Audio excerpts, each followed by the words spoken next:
Hi guys, Dr. Gretchen here, physical therapist and multiple sclerosis specialist. Something that happens with a lot of my missing link members is leg bouncing. And oftentimes they think it's something that's coming from their hip or their thigh, when in reality it's not at all. What we're going to review today is what it is, why it happens, and how to fix it.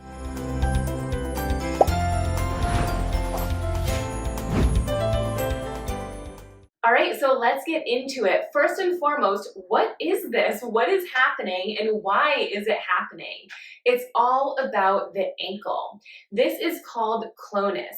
And what happens is when your ankle is bent too much, your leg will start to bounce. Really, it's your ankle that is straightening and flexing over and over and over again. And when your ankle bounces like that, it makes your entire leg bounce. If I show you from this side angle, this is what it would look like. You might not notice any clonus or leg bouncing here because the angle of your ankle is more open. But if I bend this knee, you'll see that this angle is pretty bent, and that is the position that can cause your ankle to bounce like this. So you might feel like you look down and it's your leg bouncing, but it's actually your ankle bouncing, causing the rest of your leg to bounce. My clients often notice clonus anytime that ankle is bent too much. For an example, one of my favorite hip flexor stretches to do is to get into this position. But you'll notice with my ankle bent like this, your leg might bounce. Or I have a lot of clients that notice this when they are on either a recumbent bike or a stationary bike. There's a moment when you're pedaling that your ankle bends more than other moments. And during those moments of more ankle bending, they'll notice that leg bounce. Regardless of what situation you're in, it's important to know why it happens and how to fix it. So now you know why it happens. It's happening because your ankle is bent too much. So fortunately, there's a quick and easy fix for clonus. All you need to do is straighten out the angle of your ankle. I'm going to demonstrate this from the side because I think you can get a better look at what is actually happening. So let's say this leg is experiencing clonus and it's bouncing like this. All you need to do is straighten your knee.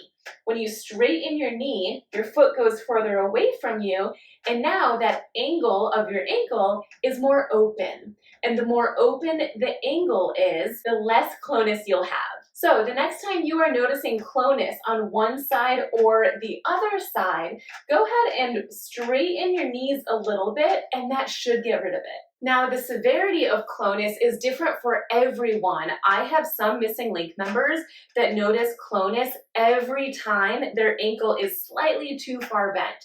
But I have other clients who will notice clonus only once in a blue moon. Sometimes it happens, other times it doesn't.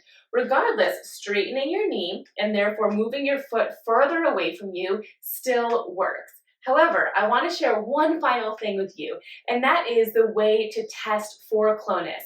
If you are wondering if you have clonus or if you don't have clonus, there actually is a way to find out. Normally, this is done in a physical therapy office with your physical therapist or in your neurology office with your neurologist. Essentially, what they would do is they would likely be on the floor or bending down, and they would lift your toes up. So your heel stays down, but they quickly lift your toes up. And if you have clonus, your leg will start to bounce, or the ankle will start to bounce into our hands. But there is a way that you can test this at home.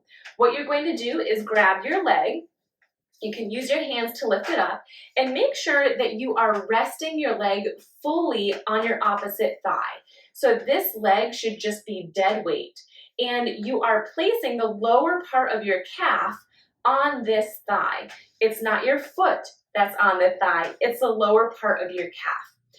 From here, one hand is going to keep your leg there, and the other hand is going to come on to the balls of your feet. Again, this leg should be dead weight, and what you're going to do is quickly pull up. So you're quickly flexing into that bent ankle position. And if you have clonus, you'll notice that your ankle starts to push down into your hand. You'll notice that bouncing motion. If you don't have clonus, nothing will happen. You'll quickly push up and your ankle will just stay there. There will be no bouncing. Clonus can happen in many different muscle groups and different joints. The ankle is one of the most common, but it can happen in your elbow, in your wrist, in your knee, and other joints. My Missing Link members often love hearing this news that to fix clonus, you just need to change the angle of your leg because it doesn't require any strengthening or any stretching. It's simply a positional fix. I share tips like this every week in my online MS wellness program, The Missing Link. If you are looking for MS-specific exercises to help with your mobility throughout your day-to-day activities, consider checking us out. I'll put a link in the caption below.